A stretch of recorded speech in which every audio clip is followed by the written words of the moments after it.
Hello student, welcome to the online classes of graduation BSc second year. Subject अपन electronics पढ़ रहे हैं और अपने चल रहे थे जेड पैरामीटर, वाई पैरामीटर और एच पैरामीटर। इन तीनों में अपन ने रिलेशन देख लिया था और अपन इनके मान निकाल लिए थे।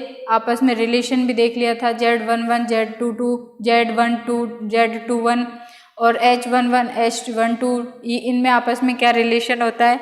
या फिर अपन ये कह सकते हैं यदि Z का मान ज्ञात हो तो H का मान कैसे निकालें, ये देख लिए थे। अब अपन देखते हैं जो अपने इनपुट इम्पीडेंस और आउटपुट इम्पीडेंस है वो कैसे निकालते हैं। अपने 2 पोर्ट टर्मिनल सर्किट पढ़ रहे हैं या 4 टर्मिनल नेटवर्क पढ़ रहे हैं। तो अपन अब देखते हैं इनपुट और आउटपुट की प्रतिबाधाएं। तो जैसे ये अपन को 4 टर्मिनल नेटवर्क दे रखा है, 4 टर्मिनल नेटवर्क गिवन है। मान लिया इम्पीडेंस है इनपुट ZI, करंट फ्लो हो रही है इसमें I1 और इसके कॉरस्पॉन्डिंग करंट फ्लो हो रही है I2। और जो अपनी यहाँ पे निवेशी परिपथ में जो प्रतिबाधा है वो है लोड लगा हुआ है, जो कि क्या है ZL है। अपन को ये कौन कौन से टर्मिनल है, ये 1 मतलब 1 और ये हो गया 2। इसका मतलब अपन ये कह सकते हैं, माना ZI निवेशी प्रतिबाधा है, निवेशी प्रतिबाधा है तथा ZL लोड निर्गम टर्मिनल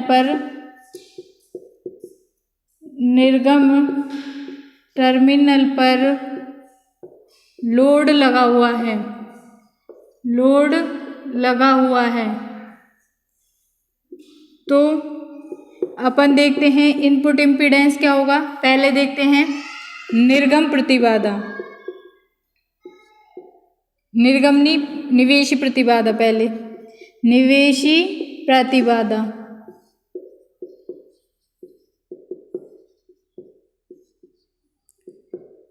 निवेशी प्रतिबाधा क्या होगी, ZI बराबर V1/I1 हो जाएगा। और अब Z पैरामीटर इक्वेशन क्या होता है अपना, फ्रॉम Z पैरामीटर इक्वेशन क्या होता है अपना Z के लिए, V1 बराबर Z11I1 प्लस Z12I2। दूसरा क्या होता है V2 बराबर Z21I1 प्लस Z22I2। अपन फर्स्ट इक्वेशन से देखते हैं, फर्स्ट और ये सेकंड। फ्रॉम फर्स्ट इक्वेशन तो अपन देखते हैं I1 का भाग लगाते हैं, V1/I1 आ जाएगा, Z11I1/I1 प्लस Z12I2/I1। तो ये क्या आ जाएगा, ZI बराबर Z11 प्लस Z12I2/I1। ये तो हो गई अपनी इक्वेशन नंबर 3। अब अपन देखते हैं इनपुट इम्पीडेंस क्या अपनी V1/I1, जिसका मान क्या आ गया, ZI बराबर Z11 प्लस Z12I2/I1 और इक्वेशन नंबर इसको दे दिया अपन ने 3। अब अपन देखते हैं निर्गत टर्मिनल पर लोड लगा हुआ है ZL।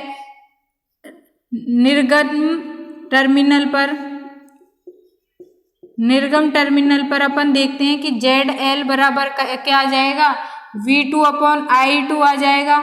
अब यहाँ पे नेगेटिव साइन क्यों लिया है, क्योंकि अपनी जो I2 है वो अंदर एंटर कर रही है, अंदर की ओर है इसकी I की दिशा, इसलिए अपन ने ZL equal to minus V2/I2 लिया।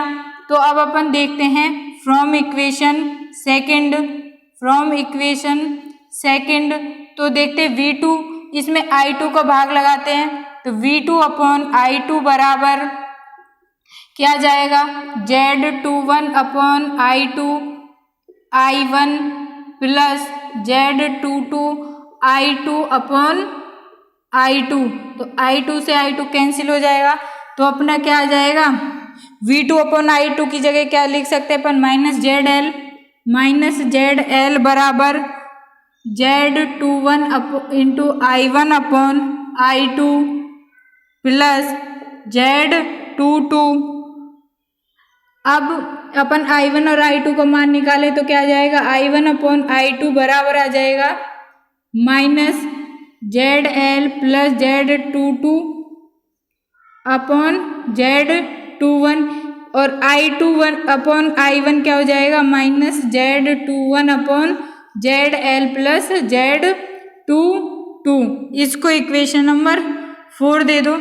अब इक्वेशन 4 का मान 3 में रखने पर, इक्वेशन 4 का मान 3 में रखने पर,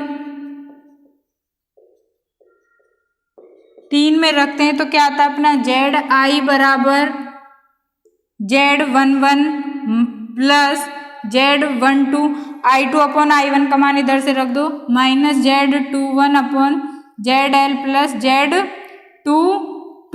तो अपनी जो इनपुट इम्पीडेंस है वो क्या आ जाएगी, Z11 minus Z12 Z21 upon ZL plus Z22। तो ये हो गई अपनी इनपुट इम्पीडेंस किसमें, 4 टर्मिनल नेटवर्क में। यानी कि कैसे निकालेंगे अपन 4 टर्मिनल नेटवर्क में, अपन को दिया हुआ है निवेशी प्रतिबाधा का मान, मान लिया अपन ने ZI है, I1 इसमें करंट फ्लो हो रही है, इसके कॉरस्पॉन्डिंग जो अपनी इनपुट इम्पीडेंस है ZI है, और I2 आउटपुट टर्मिनल पर है, ये ZL इस पर लोड लगा हुआ है। तो अपन देखते हैं कि निवेशी प्रतिबाधा ZI क्या होगी, V1 अपॉन I1 होगी, V1 अपॉन I1 होगी। अब अपन को पता है कि पैरामीटर इक्वेशन क्या होती है, V1 equal to Z11 I1 plus Z12 I2, V2 बराबर Z21 I1 plus Z22 I2। अब इक्वेशन फर्स्ट से अपन ने इसमें I1 का भाग दिया, तो ये इक्वेशन आ गई। इसकी जगह अपन ने ZI पुट कर दिया, I1 से I1 कैंसिल हो गया, Z11 plus Z12 I2 upon I1। अब सेकंड इक्वेशन, सेकंड अपन देखते हैं आउटपुट पर जो वोल्टेज है वो तो V2 है, इसके कॉरस्पॉन्डिंग वोल्टेज V2 इस पे V1। अब अपन ZL का मान निकालेंगे तो क्या आ जाएगा, V2 अपॉन I2, और इसमें माइनस I2 आएगा क्योंकि I अंदर प्रवेश कर रही है, तो ZL equal to minus V2 upon I2 आ जाएगा। इस स्थिति में अपन सेकंड इक्वेशन में यदि I2 का भाग लगाएं तो क्या आ जाएगा अपना, V2 अपॉन I2 बराबर ये अब इसकी जगह अपन ZL पुट कर सकते हैं, इससे अपन ने I1 I2 का मान निकाला और ये वैल्यू अपन ने इसमें इस इक्वेशन में पुट कर दी, तो अपनी ZI का मान क्या आ गया, यानी इनपुट इम्पीडेंस का मान आ गया Z11 minus Z12 Z21 upon ZL plus Z22। ये हो गई अपनी निवेशी प्रतिबाधा। इसी प्रकार अपन निर्गम प्रतिबाधा निकालना चाहें तो कैसे निकाल सकते हैं, ये है अपनी निवेशी प्रतिबाधा। अब निकालते हैं निर्गम प्रतिबाधा।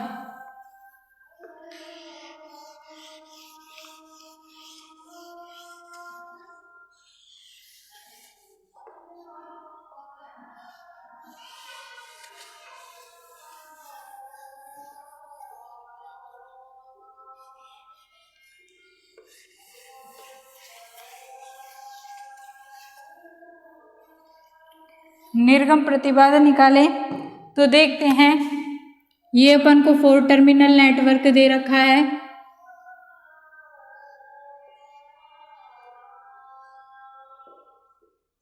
To to one one. अब इसमें ये I1 प्रवेश कर रही है, मान लिया इसकी जो इनपुट इम्पीडेंस दे रखी है ZS है, और इसके कॉरस्पॉन्डिंग जो आउटपुट इम्पीडेंस ZO है, ये करंट I2 है, ये V1 और ये V2। तो अब अपन देखते हैं ZS निवेशी पर प्रतिबाधा ZS है, निर्गम पर ZO लगा हुआ है, Z आउटपुट इम्पीडेंस लगी हुई है।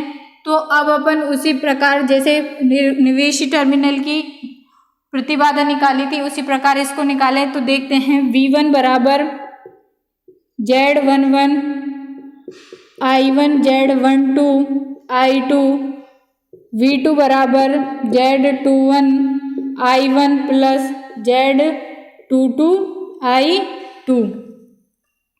अब अपन देखते हैं, इसको दे दिया इक्वेशन नंबर अपन ने फर्स्ट दे दिया, इसको इक्वेशन नंबर सेकंड दे दिया।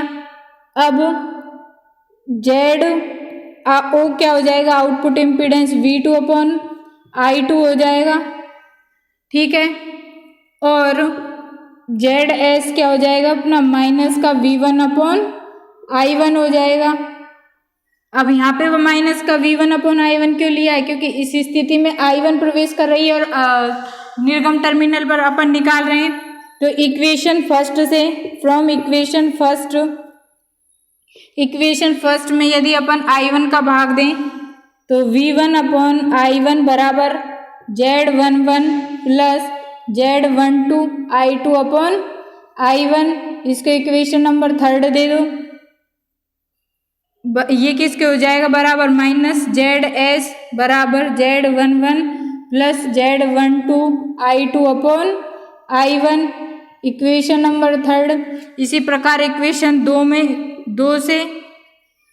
दो में अपन I2 का भाग देते हैं तो क्या आता है V2 अपॉन I2 बराबर Z21 I1 अपॉन I2 और Z22 अपॉन I2 से I2 कैंसिल हो जाएगा। इसकी जगह क्या लिख दे अपन ZO बराबर Z21 I1 upon I2 Z22, equation number इसको फोर्थ दे दें।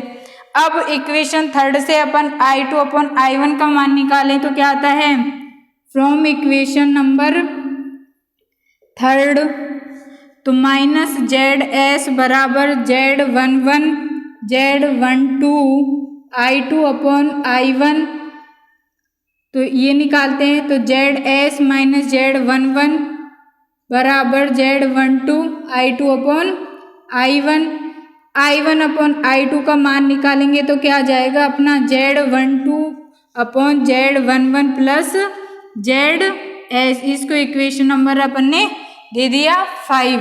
अब इक्वेशन 5 का मान यदि 4 में पुट करें, इक्वेशन 5 का मान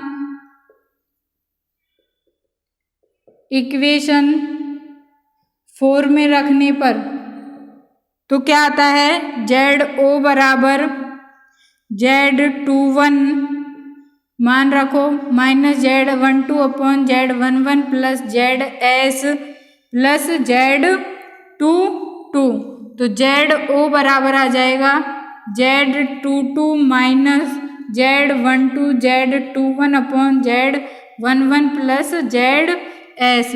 तो इस प्रकार आउटपुट इम्पीडेंस का मान अपन निकाल सकते हैं।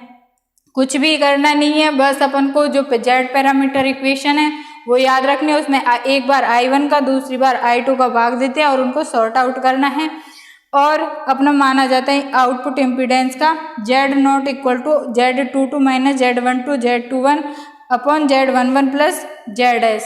अब अपन देखते हैं Z12 और 21 क्या है। Z12 का मतलब तो क्या है अपना Z12 बराबर हो गया V1 अपॉन I2, यानी निवेशी टर्मिनल का जो वोल्टेज और I2 मतलब निर्गम टर्मिनल पर जो धारा है उसका अनुपात Z12 है, जबकि आउटपुट टर्मिनल पर वोल्टता को हटा दिया गया हो। तो इस स्थिति में अपन इसको बोलते हैं अंतरित प्रतिबाधा, यानी कि 1 और 2 पर है, 1 2 का कॉम्बिनेशन। यदि इसको अतः इसको क्या बोल सकते हैं अपन ट्रांसफर इम्पीडेंस। क्या बोलेंगे ट्रांसफर इम्पीडेंस। क्योंकि ट्रांसफर इम्पीडेंस क्यों बोलेंगे, क्योंकि निवेशी टर्मिनल की वोल्टता तथा निर्गम टर्मिनल की धारा का अनुपात ट्रांसफर इम्पीडेंस के बराबर है जब आउटपुट टर्मिनल पर अपन निर्गम वोल्टता को हटा दिया गया हो। तो इसे इसलिए क्या बोलेंगे अपन ट्रांसफर इम्पीडेंस। तो ये हो गया अपना ZO मतलब आउटपुट इम्पीडेंस